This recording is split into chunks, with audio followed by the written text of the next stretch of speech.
Hello everyone, welcome to History and Culture. According to historical records, the Ming Dynasty was established by Emperor Zhu Yuanzhang, also known as Ming Taizu. Initially, the capital was set in Nanjing, but later during the reign of Ming Chengzu, Emperor Zhu Di, it was moved to Beijing.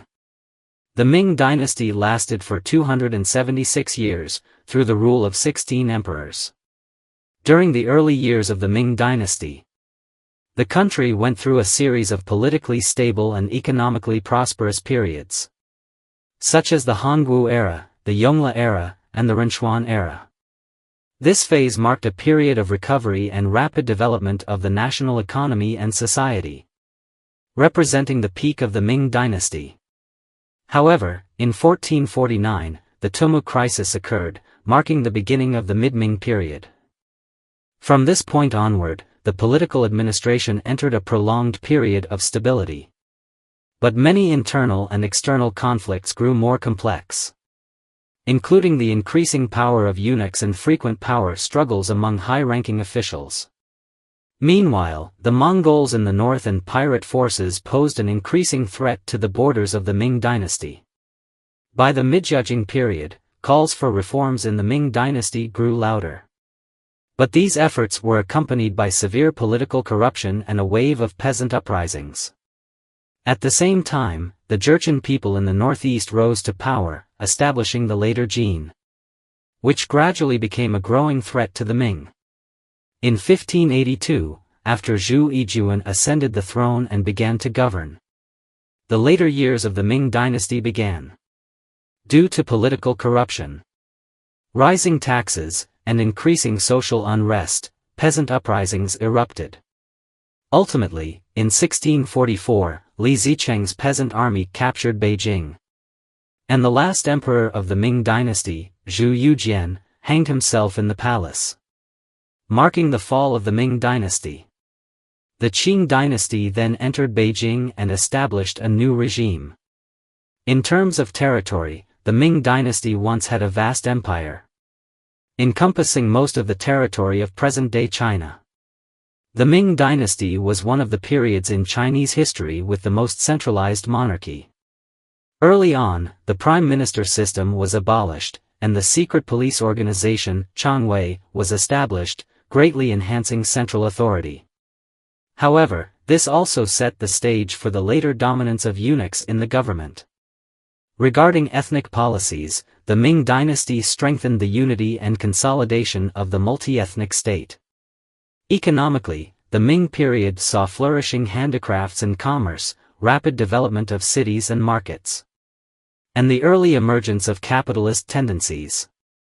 Cultural and artistic expressions became more secularized, forming a distinct Ming cultural identity. According to the Ming Shilu, veritable records of the Ming Dynasty, the population at its peak reached 71.85 million. But some other sources suggest that the population may have exceeded 100 million, or even approached 200 million. However, most Ming emperors had short lifespans. Of the emperors, only 4 lived past 60, while most others did not survive their 40s. Often passing away in their early 30s, which was relatively young. What caused this phenomenon? According to some historical scholars, the main reasons can be attributed to 3 factors. First, the physical and mental strain from intense work and overindulgence. After the establishment of the Ming Dynasty, there was much work to be done to restore the country, and Emperor Zhu Yuanzhang was busy with national reconstruction and governance. Initially, he did not have the time to carry out large-scale institutional reforms. As a result, he continued the Yuan dynasty's system of the Secretariat, with its officials assisting the emperor in managing state affairs. This system was important during the Yuan dynasty. But as the Ming Dynasty had already achieved victory, Zhu Yuanzhang began to gradually adjust his governing strategy. In order to strengthen imperial power and weaken the power of the prime minister, the abolition of the prime minister system became inevitable. Zhu Yuanzhang believed that central power was too decentralized and that the prime ministers held too much power, which was detrimental to the emperor's absolute rule. Therefore, after abolishing the prime minister system, Zhu Yuanzhang took control of the 6 ministries himself and centralized the administration. At the same time, he appointed several scholars to the roles of grand secretaries in places such as the Huagai Hall, Wuying Hall, Wenyan Pavilion, and Dongge Hall. These men helped the emperor review petitions, acted as advisors, and assisted in managing state affairs. In addition, Zhu Yuanzhang implemented a system of feudal titles, appointing his sons and grandsons to govern different regions across the country, with the goal of guarding the borderlands externally and supporting the central government internally. This system strengthened control over the frontier while maintaining support for the central authority. He also created the Weisua military system to ensure central control over military command. In the 26th year of the Hongwu reign, 1393, he divided the country into 17 military regions, 3 provisional military regions, 1 reserve military region, 329 internal and external guards, and 65 military command posts, reinforcing central control over local governance. Zhu Yuanzhang, who came from humble origins and had experienced corruption and oppression by officials, was deeply aware of the problems of governance. Additionally, having witnessed the political turmoil of the Yuan dynasty, he adopted very strict methods in ruling the country. He attached great importance to the role of law, believing that the law is what the court uses to govern the world. After ascending the throne, he launched large-scale campaigns against corrupt officials, targeting the corruption at all levels of government. In the 6th year of the Hongwu reign, 1373, Emperor Zhu Yuanzhang ordered Liu Weiqian, the Minister of Justice, to oversee the compilation of the Great Ming Code, De Ming Lu. The emperor personally revised it, and after 3 rounds of revisions, it was officially promulgated in the 30th year of the Hongwu reign, 1397. This legal code played a significant role in the governance of the state, while also strengthening Zhu Yuanzhang's central authority. In addition, in the 18th year of the Hongwu reign, 1385, Zhu Yuanzhang issued the Great Edict, De Gao, further consolidating his power and laying the foundation for rule by law. Through these reforms, Zhu Yuanzhang not only strengthened imperial power but also effectively combated corruption among officials, gradually stabilizing the political situation in the country. However, the excessive concentration of power also led to a heavy workload. As Emperor Zhu Yuanzhang personally handled all administrative matters, both large and small, his hard work and extraordinary sense of responsibility enabled him to review memorials and personally manage state affairs late into the night. This was one of the key reasons for his ability to stabilize his rule and strengthen centralization. However, for his descendants, the situation was different. Initially, when a new emperor ascended the throne, they might have grand aspirations to govern the country well. Yet, when faced with the burdens of heavy state affairs and the daily task of reviewing memorials, many princes, who had been pampered from a young age, found it difficult to bear the intense work pressure. Even though institutions such as the Grand Secretariat and the Ministry of Rites were established to assist, the emperor still held the final decision-making power, and many matters still required imperial approval. This highly centralized system meant that the emperor had to personally deal with a large number of trivial affairs.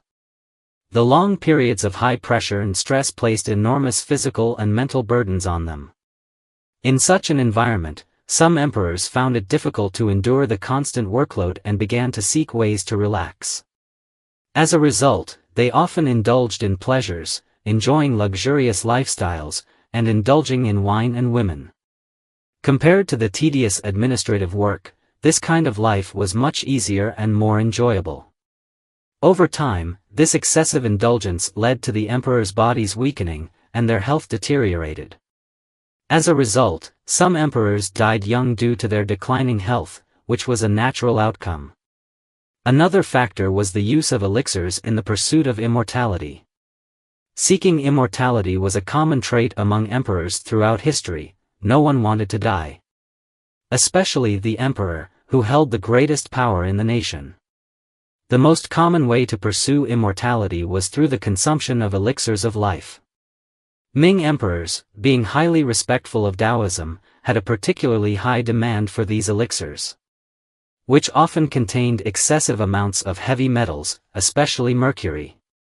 While consuming small amounts of these metals might not cause immediate harm, prolonged use was simply too much for the human body to endure. These elixirs, rather than prolonging life, became life-threatening poisons instead.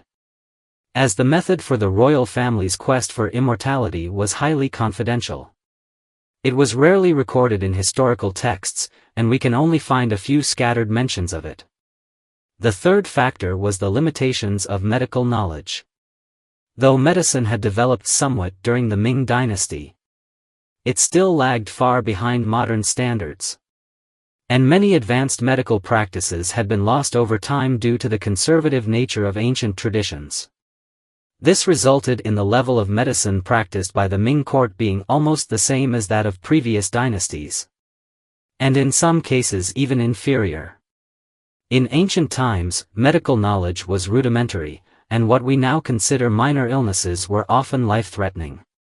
Thus, those born into royal families, already suffering from the pressures of their environment, often found themselves succumbing to illnesses that would have been manageable under better circumstances. Excessive work or indulgence could cause minor ailments to develop into severe ones. And without effective treatment, these diseases could lead to death. According to some historians, the average life expectancy in ancient times was generally low, and emperors did tend to live longer than commoners. However, the life expectancy of Ming emperors was particularly short. And there are various reasons behind this. But no matter the cause, the root issue always boils down to one word: desire.